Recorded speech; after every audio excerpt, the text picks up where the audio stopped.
Alright, up next is probably my favorite level in the game, my favorite world in the game from a thematic standpoint.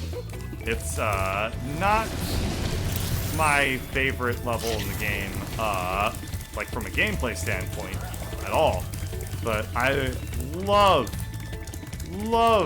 the Peacekeeper's world, which is where we're heading to next. Wow! I see you've been busy rescuing dragons, Spyro. You may travel to the Peacekeeper's world if you like. Are you ready to go? Wow, why does this guy sound like a... He sounds like, I don't watch Rick and Morty, but there's a character called Stupid Rick. He sounds like the Stupid Rick of balloonists. The Peacekeeper music is the worst, though. What don't you love about...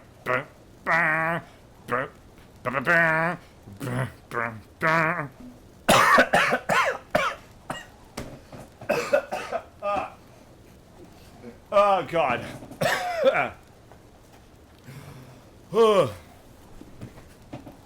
Anyway. Yeah, not Grant Kirkhope. Who the hell did the Spyro the Dragon soundtrack? The drummer for the Police. Drummer for the Police. Stuart Copeland. Yeah, Stuart Copeland was absolutely phoning it in on this on this one. Anyway, I guess I'll release this dragon, then we'll talk about Stuart Copeland, because I meant to get to that. Welcome to Peacekeepers. Look how our treasure has been stolen and turned against us. Please, recover our treasure, Spyro. Collect treasure. Got it. There's nothing more important to keeping the peace than collecting treasure. Anyway, yeah, so this is, the entire soundtrack was done by a guy named Stuart Copeland, who, oh, it seems like they made the Peacekeeper music a lot better. So Stuart Copeland is the, drummer for the Police. They did a, song called, Fields of Gold, and Roxanne, and, yeah, that sort of stuff. And, Message in a Bottle. They were like an 80s band. They were pretty damn good. Stuart Copeland is, he was the drummer, and he is an ungodly good drummer. Like, Stuart Copeland is probably one of the greatest drummers to have ever lived. And they had him do the Spyro the Dragon soundtrack, and I don't think he's ever done, like, any soundtracks, like, really before that. But, holy shit is it good. It's really, really impressive, that, like, somebody could be that unbelievably talented. Be, like, the greatest drummer ever, and then also be so good that they're able to write, like, a soundtrack for a video game.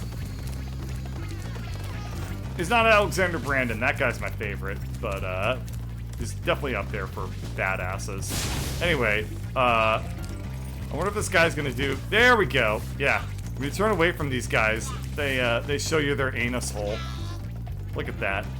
Look at that. He laughs at me, too. He twerks. He actually twerks at me. This is now a, I'm gonna get demonetized on YouTube because of that. His ass is all low res, too. Anyway, let's just kick all of their asses now. I might as well do the, overworld real quick, because I seem to have basically gone around the entire thing. I'll pick up an extra life, because I actually died a little bit to the frickin', dogs in that one level. Ice Cavern, I love that level. It's not my favorite, but it's a really fun one. We'll get into that one in a little while. Yeah, let's see. Okay, to get to the, what do I need to do? I need to get a key, which I think is down somewhere. Okay, that's Dr. Shemp. That's the boss level. We're not gonna fight him just yet. There is a, yes. Let's kill this guy. And then, oh, he salutes. He didn't used to do that. I wonder what we're supposed to do with the cannon. Wow. That used to be actually a little bit of a puzzle that required half of a brain to pull off. It seems like they decided that was too hard to ask of people, and they just put a giant bullseye on the on the thing, and you use the cannon on it. Yeah, fun stuff. The funny thing is that the cannons in Spyro 1, damn near impossible to use. They were so difficult to aim because there wasn't your, nice things like Spyro actually locking on to the cannons when he tried to move them, or anything, that like a well-programmed game would have. Nah, dude. This is the PlayStation 1. We didn't have things like conveniences. Nothing like that. Hang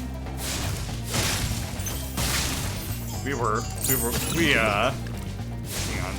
I don't remember there being a thief around here. I'm gonna die. Got him. Oh yeah, Gunner. Here's a weird thing about this game. Every dragon is Well like done, a Spyro. Dutch name. Keep up the good work, and I know you'll fulfill your destiny. Destiny? I just want to kick some. Just toast those enemies and collect the treasure. You want to kick some, say what? Spyro, you crazy. You can't be saying no ass. You're gonna get me demonetized for saying the word ass. As you say, yeah. Okay, anyway. If I actually get demonetized, well, it was an honor to die by your played swear words. Okay, we got ourselves the key. I don't remember where I'm supposed to actually cash in the key. Oh well, there we are. That's death right there. Okay, so that's the third death I've taken in this entire game so far, I think. Yeah. Takes a surprisingly long amount of time to respawn in this game. I mean, actually, to be honest, it takes a very surprising amount of time to do any sort of loading in this game. I don't really know why. It's not like it's loading that like a whole. It's a PS1 sized level. It's just like a trillion textures, or like why? I don't know. Anyway, we got the key. Where do we cash in this key? I don't remember. It's one of the balloonists. We're not going to talk to him just yet. Do I go... Where is it? Oh, it's over there. Oh, shit. Okay, I have to go around the entire level again to use this key, so... yeah. Again, the level design here, my god, is it both classic and really out of date. Like, there is, well, that's a death. There is, there's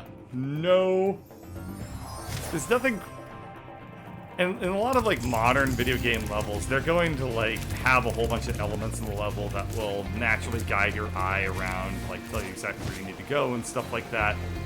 Definitely takes a bit of a backseat in, the original Spyro levels. They, well, that's a death. They just, they're like, yeah, this level will be just a giant donut. It's a little obvious to figure out where to go, in some sense, but in some other more accurate sense, it's like a donut is like a little hard to actually find like specific things in. Are you fucking joking? Okay, here we go. Well, wow. I found the oh my god. Oh, this isn't one of the harder glides in this game. I don't know why this one's giving me trouble. Like, this should be actually one of the easier ones for sure. I guess I might just be bad camera angle. There we go. Okay, so I got the, in here, this is probably the last gems that I need to, beat the overworld. Collect all the gems and stuff. 10? That looks like 10. That's gonna be 10. Alright, that's 2 hundo. We are good for the overworld gems. Now I just need to start picking off dragons, but instead of doing that, we're gonna take on, is Dry Canyon the level that I really like? No, I think I love, there's one level in Peacekeeper that is by far my favorite level in the game. And it's not even that great of a level, but it's like emotionally satisfying to me to play that level. And I don't know if it's this one, but this one's probably pretty good too. The Peacekeeper levels are just like the most fun to play. This one, no, this one is actually really cool. It's not the one I was thinking of, but this one is actually really cool as well. There's some really neat glides that you have to do. And remember I was saying levels that are just giant circles are really confusing? So the exit's like right up there. Oh, look at the bunny. It's very adorable. I love that bunny. It's also very easy to apparently push around. Spyro gets his angry eyes on. That's angry face. Oops, that bunny just said ow. Alright, cool. Yeah, so Dry Canyon. This level has some really cool glides in it. Again, giant circle. We're gonna be flying around. There's at least 3 or 4 like really, really neat sections that we're gonna be doing in this level. So super excited to be playing this one again. These enemies are wow, the camera was not cooperating with me there at all. These enemies are kind of annoying. They have guns. The guns are not like much of a threat, but they kind of can. They can just get really, really annoying if you're like not in a position to be able to dodge their attacks super well.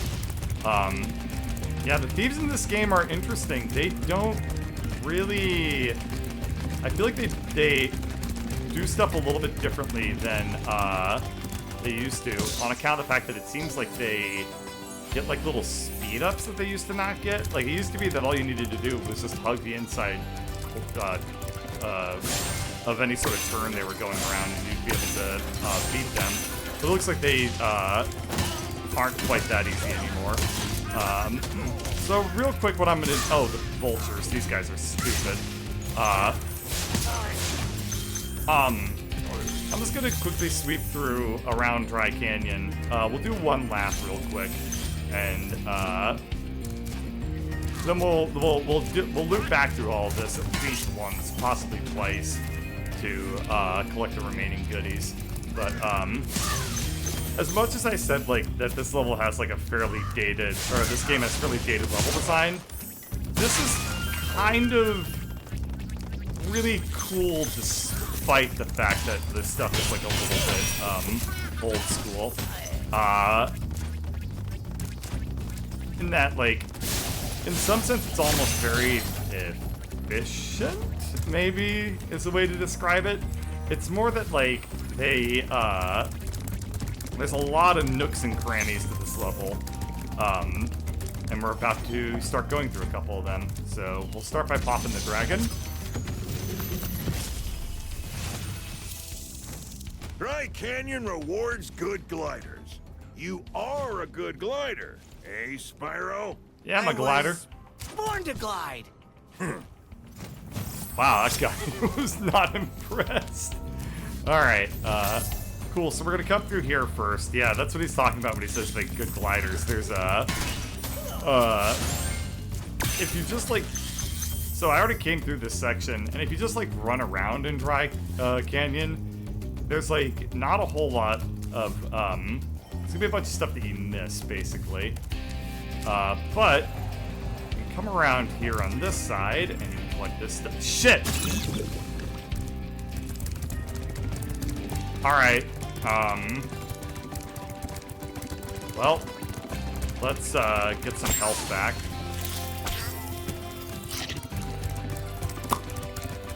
Alright, that was really, really annoying. Okay, real quick, I guess I'll unleash this dragon. What? Huh? Oh. Thank you for releasing me, Spyro. There we go, that's the classic dialogue. So there are in the original Spyro, well, that's a problem. In the original Spyro, there, I would say at least like 15% of dragons, whenever you released them, just said, thank you for releasing me. And, let's see. Yeah, well, let's actually just clean up what I was doing beforehand, then we'll come back here. Yeah, they just would say thank you for releasing me, which was very, very boring. And it looks like in this game, the ones that say thank you for releasing me, they at least added a little bit of like extra ha ha ha, a little hee hee to them by having that guy be like, what? So, oh my god, it almost fell down again. Okay, we need that key. That's why I wanted to do this section first. Maximos. Wow. Incredible glide, Spyro. I thought I'd be stuck here forever with those ugly vultures standing on my head.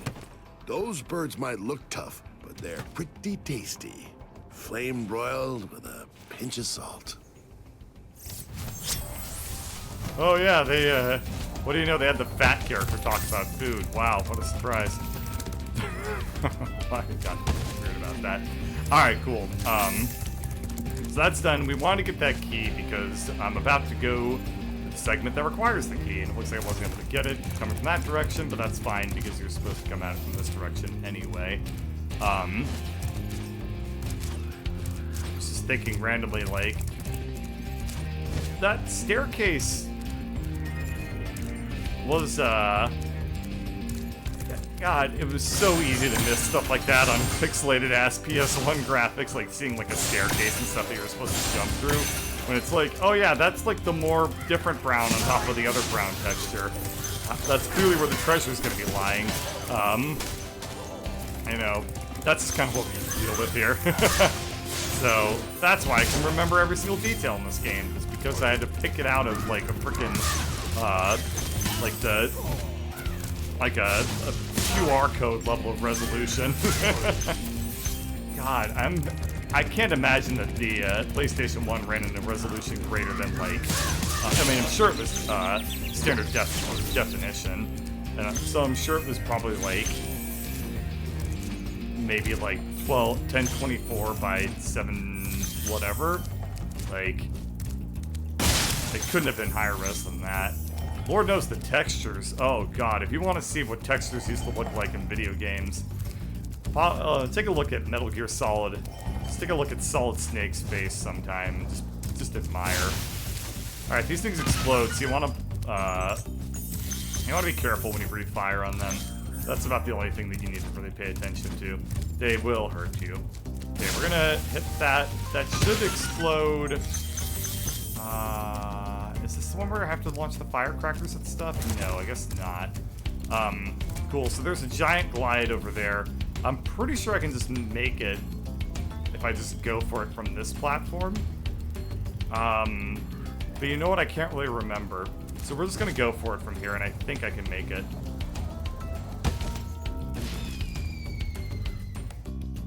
Alright.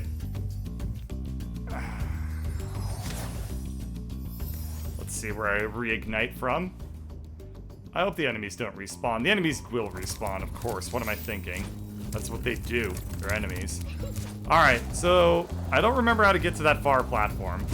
I know that it's doable. I know that you're just supposed to glide to it. But I don't remember from whence performs you the glide. I'll figure it out, though. It can't be that hard. Talk to this guy. I think that this guy gives me a hint about how to glide over there.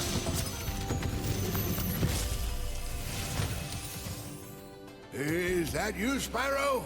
Are you the young dragon I've been hearing so much about?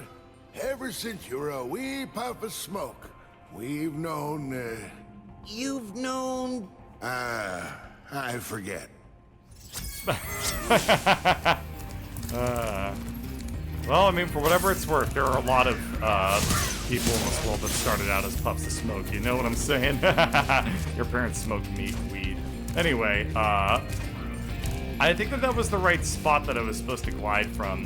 I think that I just jumped too late and I ended up falling instead. Luckily, by getting that dragon there, I was able to at least get a closer respawn point. So when I inevitably fuck this flight up again, I'll at least be able to, you know, be a little bit quicker. I'm pretty certain that I can just do it from here, though. Let's just see. That doesn't look good. That doesn't look good. No! Alright. may take me a try or two here. Depetrifying dragons, who cares? Spyro's here for the muns. Yeah, baby! It's all about the Benjamins in the world of Spyro the Dragon. Hell yeah. Nah, dude. When I played Spyro, when I was a little kid, and it was like the 5th or 6th or 7th or 20th time that I beat the game, I made up my own plot, where Spyro was actually the bad guy, the Norks were the good guys, and I was unleashing, like, ancient eldritch horrors on, like, the Nork worlds by unleashing, like, terrifying death dragons. God damn it! And,